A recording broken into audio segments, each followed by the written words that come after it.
বামপন্থী ছাত্র যুবরা আমরা আরেকবার আজকে মানুষের দাবি নিয়ে রাস্তায় নেমেছি। মূলত চারটি ইস্যু: শিক্ষা, স্বাস্থ্য, কর্মসংস্থান এবং রাজ্যের আইন শৃঙ্খলা পরিস্থিতি। এই চারটি ইস্যু নিয়ে বামপন্থী ছাত্র যুবরা রাজ্য সরকারের যে ব্যর্থতা, এই ব্যর্থতা মানুষের সামনে তুলে ধরবার জন্যে আমরা আজকে এখানে প্রতিবাদ মিছিল সংগঠিত করি।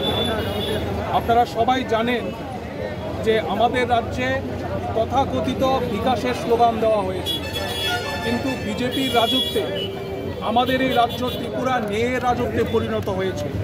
মানুষের সমস্যা চরম আকার ধারণ করেছে এবং মানুষের দুর্দশার অন্ত নেই।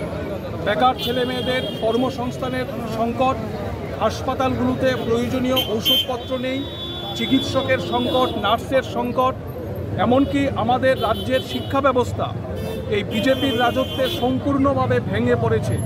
আপনারা দেখবেন যে সাম্প্রতিক সময়ে বিদ্যাজ্যোতির যে ফলাফল, এই ফলাফল প্রকাশিত হওয়ার পর আমরা দেখলাম রাজ্যের শিক্ষানুরাগী মানুষ, ছাত্র সমাজ উদ্বিগ্ন।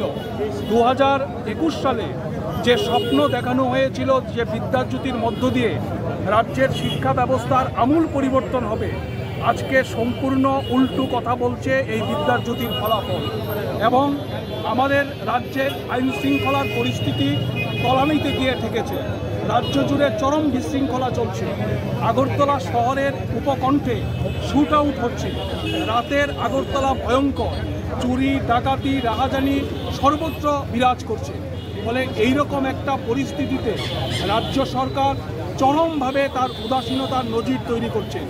রাজ্য জুড়ে যখন এই একটা নৈরাজ্যের পরিবেশ চলছে, তখন আমরা দেখছি যে রাজ্য সরকারের যিনি প্রধান, তারা সহ মন্ত্রিসভা ব্যস্ত আছেন পশ্চিমবাংলার লোকসভা নির্বাচন নিয়ে, আর শাসক দলের প্রধান উনি বিবাহ বার্ষিকী উদযাপনে ব্যস্ত আছেন। ফলে রাজ্যের মানুষ এক প্রকার বাধ্য হয়ে আজকে রাস্তায় নামার সিদ্ধান্ত গ্রহণ করেছে। আমরা বামপন্থী ছাত্র যুবরা দাবি করছি যে রাজ্যের মুখ্যমন্ত্রীকে অবিলম্বে এই যে শিক্ষা, স্বাস্থ্য, কর্মসংস্থান, আইন শৃঙ্খলা, এই বিষয়গুলো নিয়ে ওনাকে রাজ্যের মানুষের কাছে জবাবদিহি করতে হবে।